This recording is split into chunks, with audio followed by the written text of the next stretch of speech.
Hi guys, so I just want to talk for a little bit about Series 3 Episode 12 of The Walking Dead last night. Now, like many, I am completely and utterly addicted to The Walking Dead right now. I haven't been this addicted to a television series since Lost a few years back, at which point I sat through Series 1 to 6 non-stop. But even this time around, guys, I'm way more addicted to The Walking Dead than I have been anything. I just can't wait for every Sunday when the next episode's on, and I have to make sure I stay up and watch it. Last night's episode, I've noticed a little bit of criticism from the fan base, particularly on Facebook and on YouTube and whatnot. People are saying that the writers are stalling now with the last episode. Now, I have to disagree. I don't see how the last episode was stalling whatsoever. It was a filler episode, of course, but it was a necessary character development episode.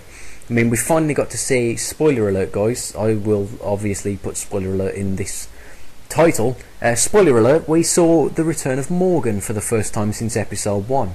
Now, we obviously know Morgan's aged a little bit, and Dwayne is dead. We also got a cameo from Morgan's wife, who got completely owned by Michonne. So what I really enjoyed about this whole episode was the dialogue between Rick and Morgan. Now, this is dialogue that I, for one, and I know many others who are dedicated to this fan base, have been waiting for 3 seasons. We've always longed to find out what Morgan thought about Rick and what Rick thought about Morgan. We always wanted to know what happened between those two should they ever meet again. And now we got the answer. Rick, as we know, was turning on his walkie at dawn every day, but Morgan was not until after Rick stopped when they were forced to leave Atlanta and head back on the road, which was obviously the beginning of season 2. They found themselves on the highway when Sophia went walkies, and we all know what happened there. Whereas this time it was literally just a case of wrong place, wrong time sort of thing. Morgan was switching his on after Rick had already lost his. So Morgan was assuming that Rick had stabbed him in the back, which is of course the reason why Morgan was so hostile towards Rick at first. That and the fact that Morgan saw his own son die. They also have something in common now because they've both lost family, they've both lost their wives, and Morgan cryptically stated that Rick will eventually lose Carl. That had got me thinking straight away when Carl ventured off on his own to in that cafe infested with walkers. I'm thinking, what the hell, man, is Morgan going to be right? Are we actually going to lose Carl in this episode? And is Rick's sort of babying, he started babying him again in that episode, I thought at least. And then Carl, thanks to Michonne, was able to live, and of course he got the picture for baby Judith, little ass kicker. Now baby Judith, providing the governor doesn't wipe everyone out, is able to see what her mother looks like, which is lovely. I thought that was an amazing touch, and it all linked together. Carl was obsessed with the map that Morgan had drawn, and obviously because Morgan knew Rick, Morgan knew that Rick's house had burnt down. Perhaps even Morgan burnt it down himself as a way to, I don't know, distract the walkers when he was setting up his little fortress that he's got going on. So Carl saw that his house had burnt down, and obviously his little heart dropped and everyone got all emotional thinking, oh shit, Carl's not got a way to revisit his past anymore. He was going to go and visit his old house and have a little cry and whatnot, but no, it's burnt down. But Carl, being the little badass he is, he's only thinking about little ass kicker. He wants to give little ass kicker a picture of the family. So he knows of a cafe, as we all found out, where the Grimes family have their picture hung up on the wall. There must have been regulars. That's the kind of thing that I got from it. So if they were regulars in that cafe, they have to get into that cafe and get that picture.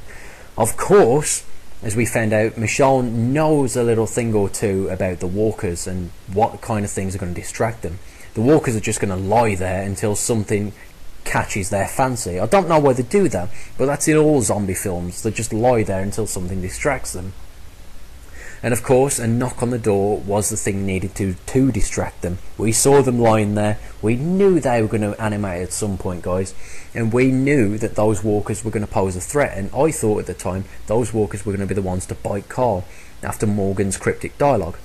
Of course, using Morgan's own techniques of the live bait to distract the walkers, Michonne and Carl finally were able to venture into the cafe, which I thought was brilliant. It was so stealthy. Honestly, it reminded me of the whole Splinter Cell and Metal Gear thing. The whole, you have to walk really slowly. One wrong move and you're going to have the whole army on you at some point soon, and then you're going to die. And honestly, I thought that Carl was going to lose his life there, especially when that one walker popped up and nearly grabbed a hold of him. Michonne's samurai sword went straight through his head, katana through the dome. That's exactly what I wanted to see.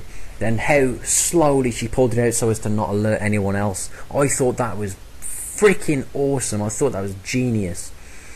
But Carl dropped the picture. Michonne retrieved the picture, and we also got to see the return of Morgan's wife. I think it was her anyway. I've watched it back and I've had it on still screen, and it looks like Morgan's wife, the zombie from the first episode, but at the same time I don't think it could be. It looked like her, but maybe it wasn't.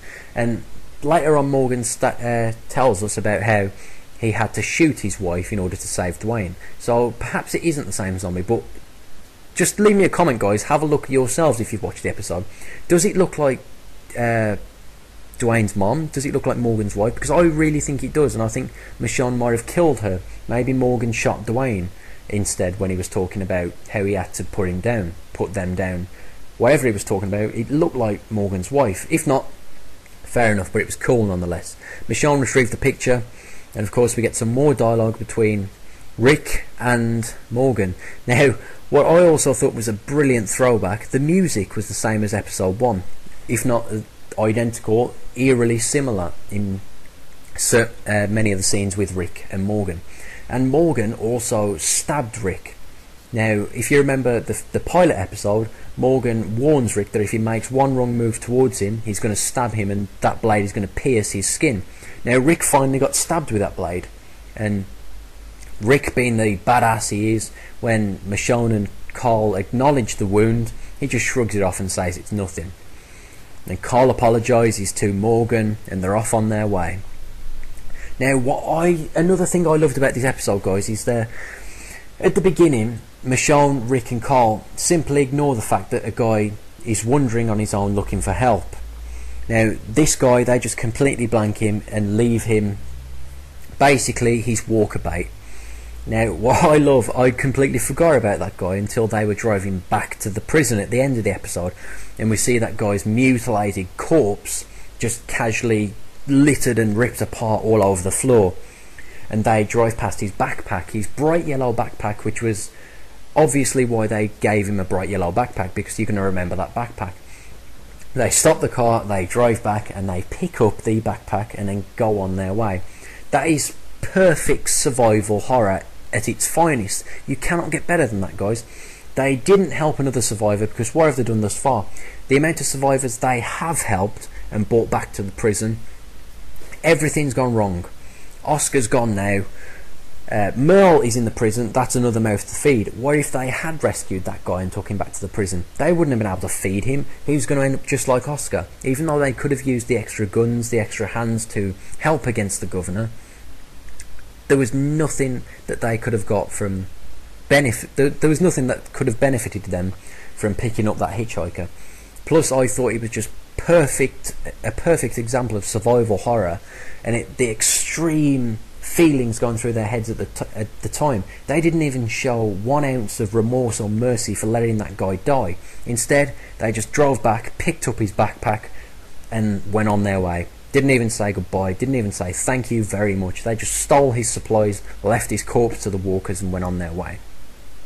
Now, I thought, guys, that this was a very powerful episode. It was brilliant for character development. It was necessary to get Michonne into the group as a legitimate member of that group of survivors.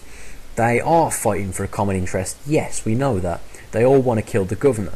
but at the same time Michonne is now one of the survivors, and I thought that this episode was necessary for that, and also just to get Morgan back on the TV.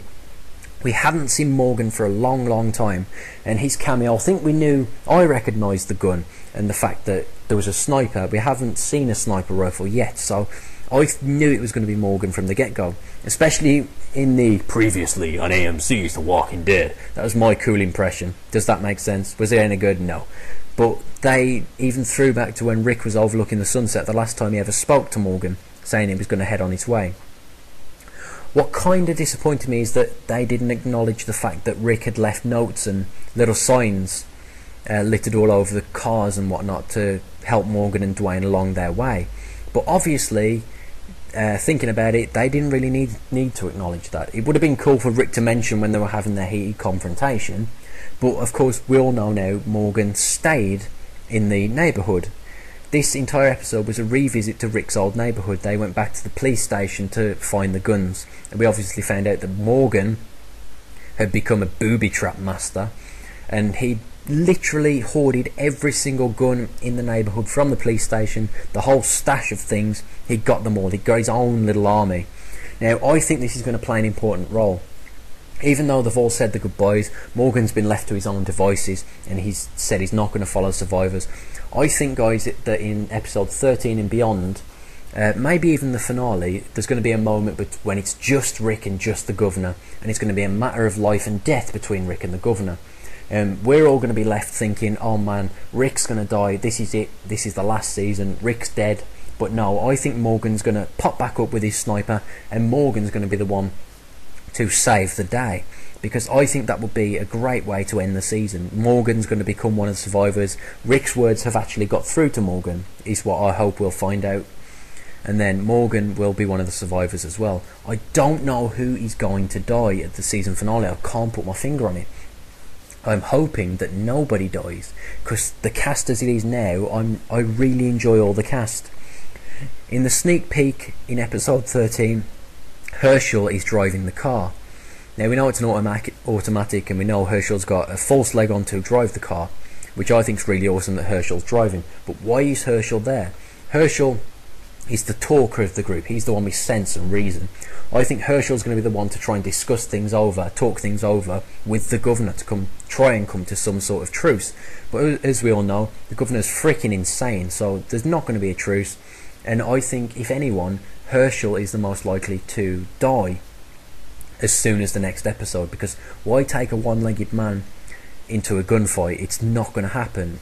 Shit's going to hit the fan, and Hershel's sadly going to be in the middle of everything, and he's not going to be able to defend himself. But I really enjoy Hershel. I think Hershel's a very powerful character. Plus he's got a voice that I'd love him to read me bedtime stories. But I think if anyone is going to die soon, it's probably going to be Hershel, which is sad, but as soon as the next episode it could happen, guys. I really hope it doesn't, but it could, and that's something that we've all got to face up to.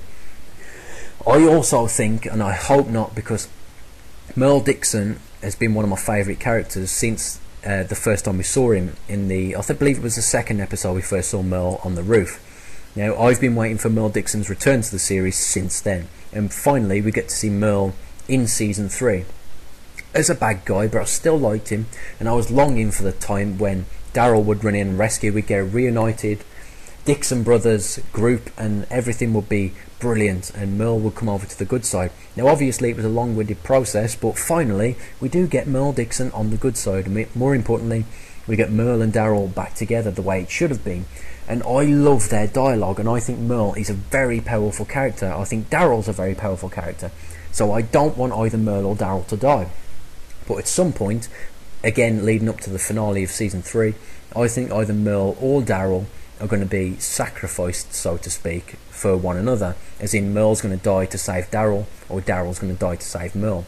I think Merle's the most likely to die to save Daryl, because Merle, he's been a bit of an ass since day one, but he's the big brother, and he's got to do the big brother thing of looking after his little brother, and I think he's going to do that at whatever cost.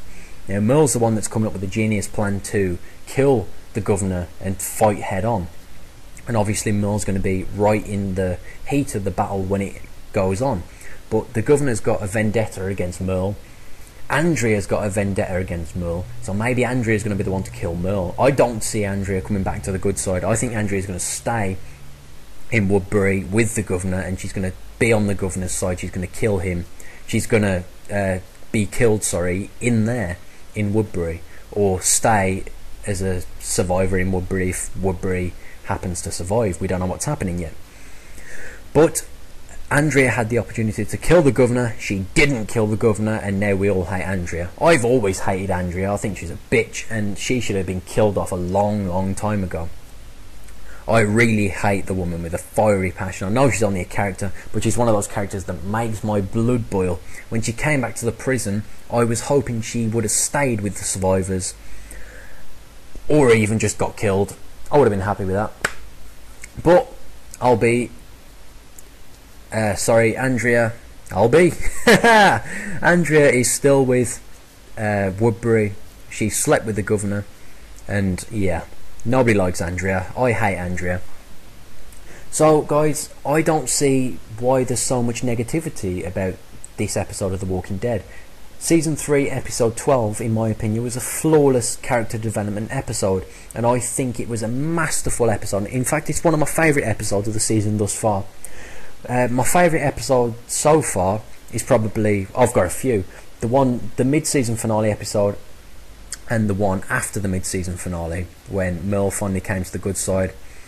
Merle and Daryl run off into the forest, and the one after, when Merle and Daryl came back to the prison and Merle was accepted as a good guy at last, which is what we've all wanted ever since Merle and Daryl got reunited.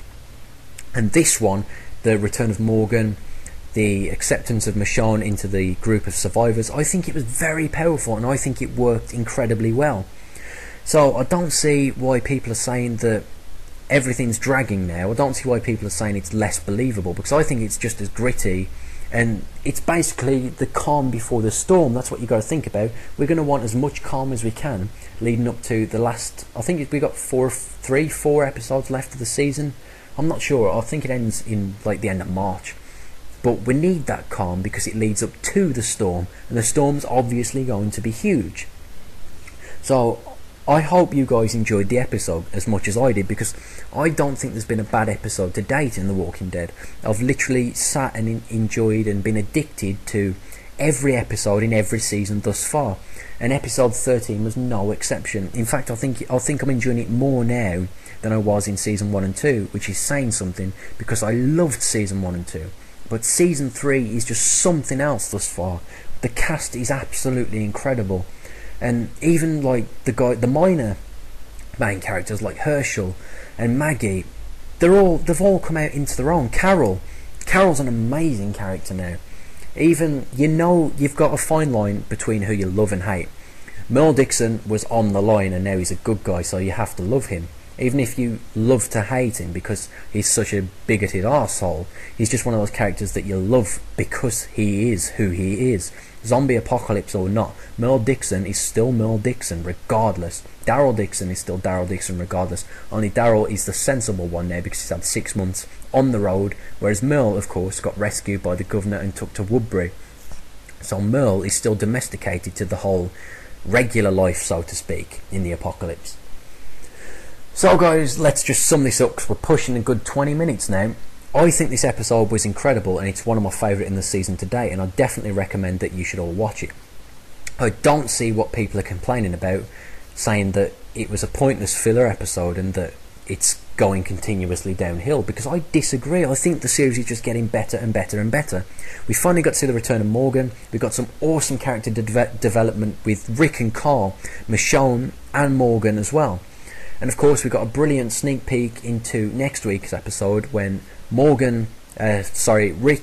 Hershel, and Daryl apparently finally get to the governor's place. Or that's what I can make from it. It may not be the governor's place.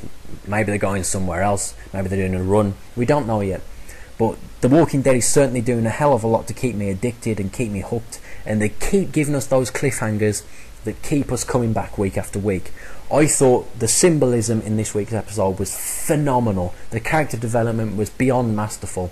These writers have got their work cut out for them. This was one of the best episodes of the season, guys, and any true lover of zombie fiction, zombie apocalypse films or television shows will absolutely love this. This is definitely one of the best they've done so far as symbolism and character development goes, and the ability to immerse yourself in this apocalypse is better than it's been for a long time in any other zombie form of media and fiction.